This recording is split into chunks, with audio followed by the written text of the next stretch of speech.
Today, we are going to talk about lists. Now, English is a very structured language, and lists are no exception. The first rule is that whatever is on the list must be the same part of speech as every other item on the list. So, for example, if it is a list of adjectives, then every item on the list must be an adjective. Therefore, this building is big, gray, and ugly, which is the truth, by the way.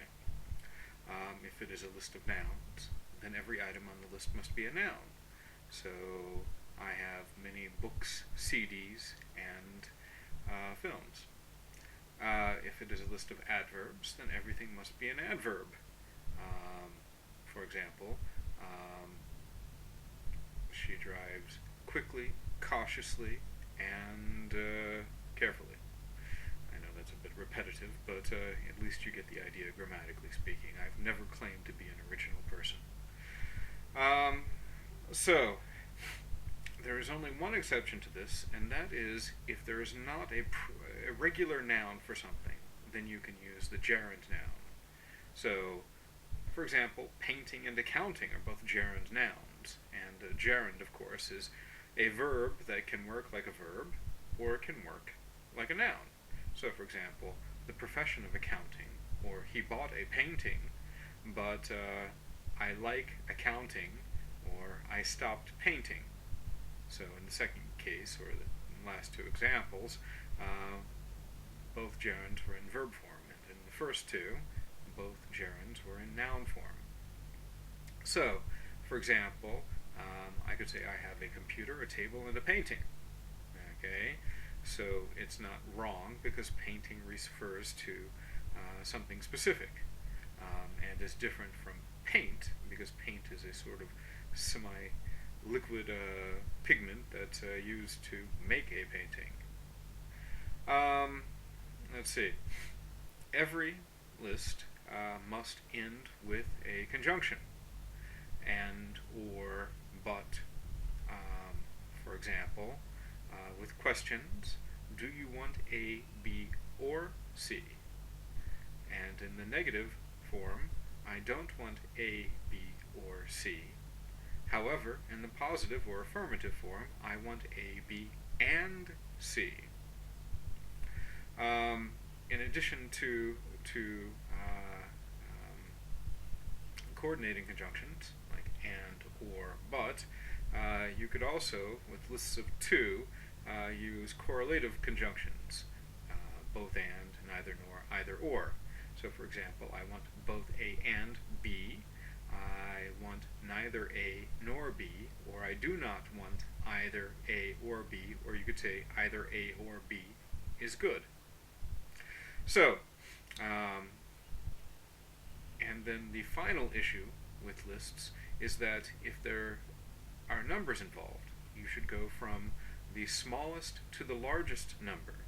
For example, from 1 to 10, on a scale from 1 to 10. So they picked up 3, 5, and 7 marbles each, respectively. Okay? So it's just good form. I'm not even quite sure if it's a rule, but it's generally practiced. There's one exception to that, and that's if somebody counts down. So, for example, counting down from 10 to 0 during a rocket launch. If people still do that, I don't think many people watch rocket launches anymore. I guess it's become old hat. So that's basically it.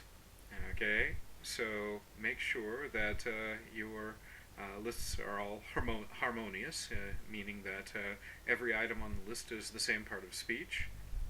All adjectives, all adverbs, or all nouns, or all verbs, too. That your list ends in a conjunction and or sometimes but. And that you could also use correlative conjunctions when you have only two items on the list. And finally, if you've got a list of numbers, be sure to start with the smallest one and go to the largest one. And this includes any sort of quantity. Okay? So even if you're just using quantitative adjectives or pronouns such as few or some, make sure that you start with the smallest number, such as few, and go to some, to a lot, for instance. Now, I want to close each one of these videos with a simple tip. And I'm going to use a sort of analogy. There's a joke that Americans will do anything to lose weight except for eat less or exercise. Well, I've discovered that in Kazakhstan, students will do anything to learn English except for study.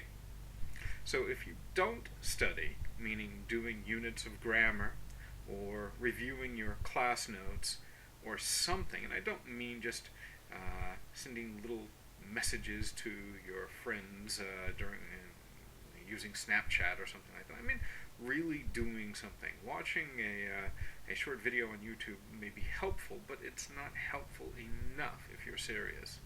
So do your homework if you really want to learn, because that is the only way that you really truly will guarantee that you learn. Anyway, hope you enjoyed this video. Bye.